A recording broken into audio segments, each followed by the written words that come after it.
When your tone and your gestures align, your message resonates with full force. Jurors see it and hear it.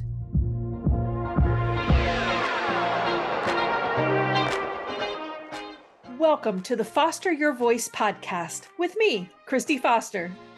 After a 30-year career in music and theater, I never imagined I'd be coaching trial attorneys. But once I entered your world, I quickly realized how critical and underutilized voice is in the courtroom. The truth is, you don't win trials with brute strength. You win with your voice. I'll give you tools to unlock your voice so you can communicate not just with purpose, but on purpose. If you want quick action tips to help you stay calm and in control, keep jurors engaged, and inspire your listeners to action, all through the power of your voice, you're in the right place. I'm Kristi Foster, and I'm here to help you foster your voice.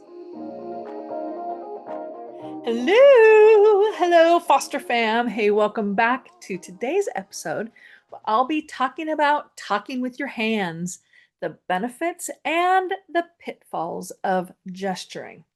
Now, my clients have sometimes commented on how easy I make this all seem, using expanded range and using gestures effectively. And I'm really grateful for the compliment, of course.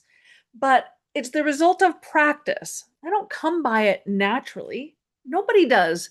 These are skills that have been developed through the years. Now, I will say that my experience in vocal performance and theater accelerated my learning. But you don't have to be a professional singer or actor to be able to do the same. The key to unlocking these communication skills is curiosity. Be curious. Be willing to explore from an inquisitive mind. Have a sense of adventure when it comes to exploring development of your voice, face, body, and breath. Now, I just recently came across an interview with a visiting scholar at Portland State University, just in the next town over, Daniel Pollock Pelsner, who teaches theater history and English courses in the College of the Arts and the College of Liberal Arts and Sciences. He recently published a book called Lin-Manuel Miranda, The Education of an Artist, which explores the influences that shaped this iconic creator of the Broadway musicals Hamilton and In the Heights. You might not be as familiar with In the Heights. Plus, he's the musical genius behind Disney's Moana and, well, just so many more things. I put the link in the show notes for both the book and the interview.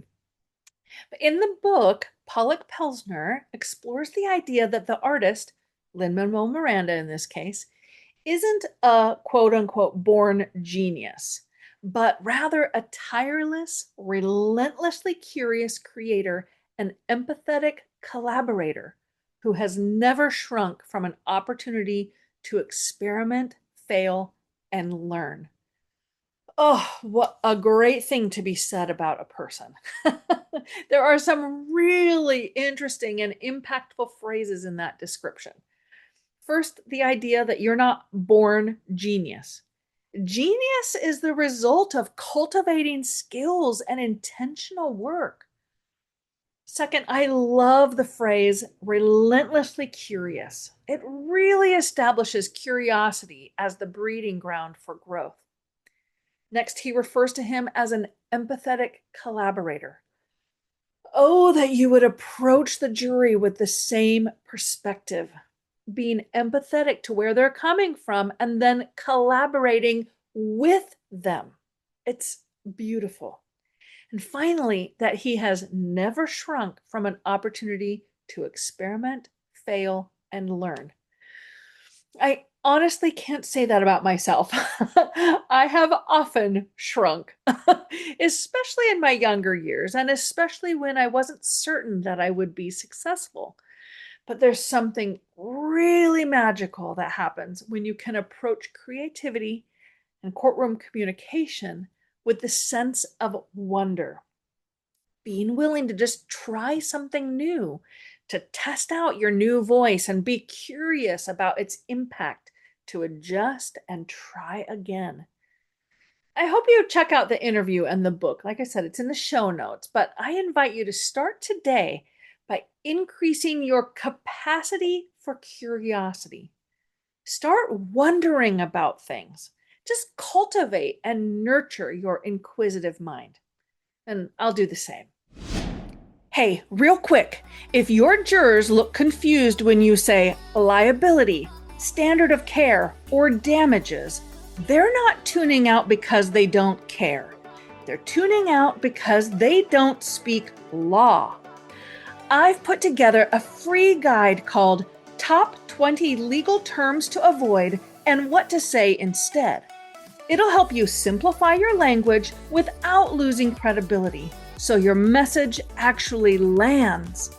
Download it now at fostervoicestudio.com/top20 or click the link in the show notes. All right, back to the episode. Today we're going to be talking with our hands. Now, I'll just tell you up front, when coaching, I would far rather rein in an attorney who moves too much than try to bring a stiff, frozen robot to life, okay? Movement, when done with purpose, can add life and authority to your presence. But, and this is important, both extremes can hurt you. If you're overactive, you look chaotic. If you're underactive, you look rigid. Neither communicates leadership in the courtroom.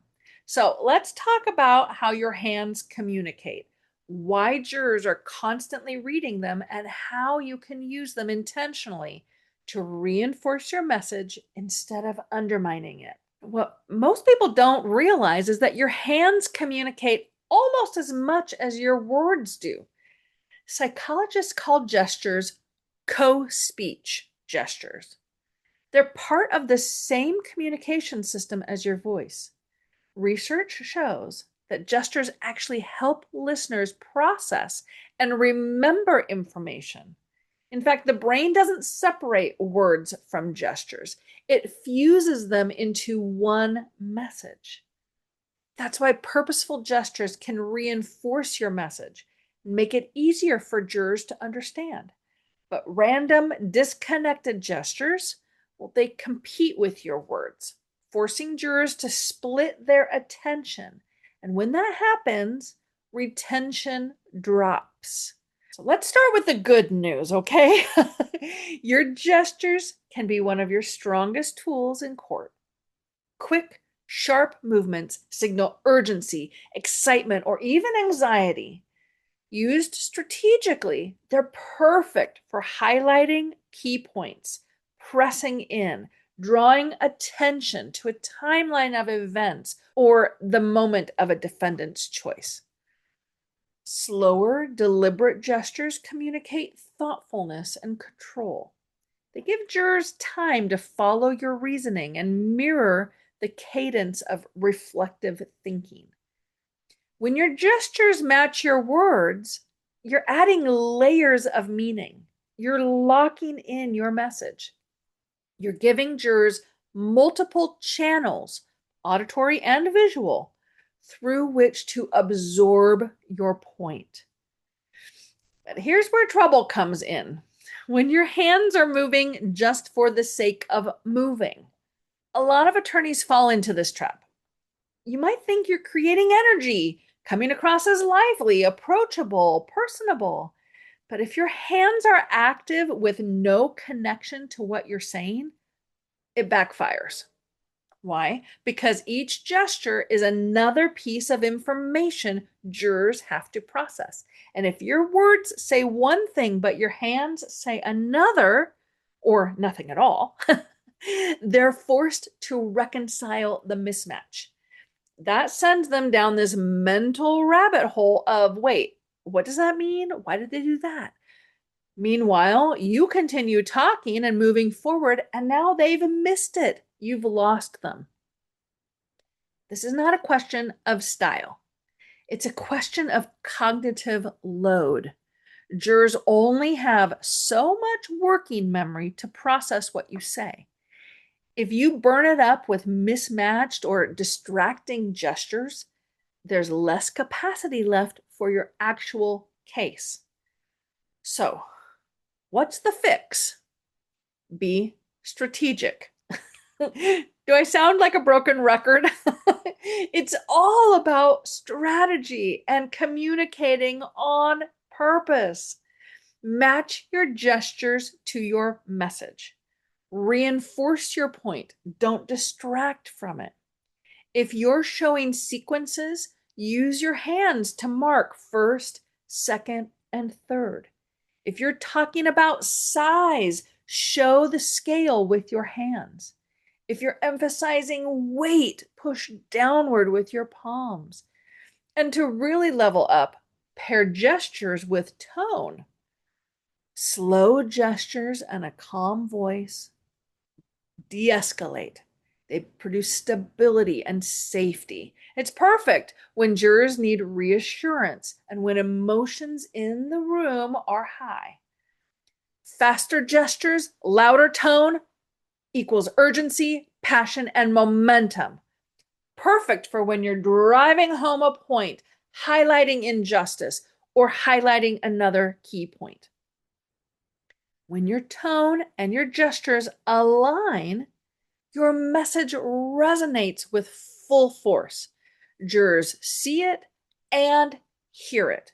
And that dual channel encoding makes it more memorable. So here's the takeaway today. Gestures are not decoration. They're not filler. They're part of your message. When you use them purposefully, they reinforce, they clarify, they deepen. But when you let them run wild, they create distraction, confusion, and even mistrust. So the next time you're practicing an opening or closing, don't just think about your words. Think about your hands. Ask yourself, does this movement support my message? Does it align with my tone? Or is it just nervous energy? And do I need to rein it in or redirect it? Because your hands are always speaking, whether you mean for them to or not. Now, if this was helpful, share this episode with a colleague that can maybe use a reminder that jurors are watching more than just their PowerPoint slides. And don't forget to subscribe to the podcast so you don't miss a single episode. Until next week, keep fostering your voice. Thanks for pulling up a seat with me today and for being part of the Foster fam. Make sure you're subscribed to the podcast so you don't miss a single episode. And while you're at it, go ahead and leave a review or a comment so I can give you a shout out on a future episode. During the week, you can find me on Instagram at Foster Voice Studio, where I'm dropping little nuggets of vocal technique and leadership wisdom. You can also join my mailing list by visiting fostervoicestudio.com or by clicking the link in the show notes. I'll send a weekly vocal tip every Tuesday directly to your inbox.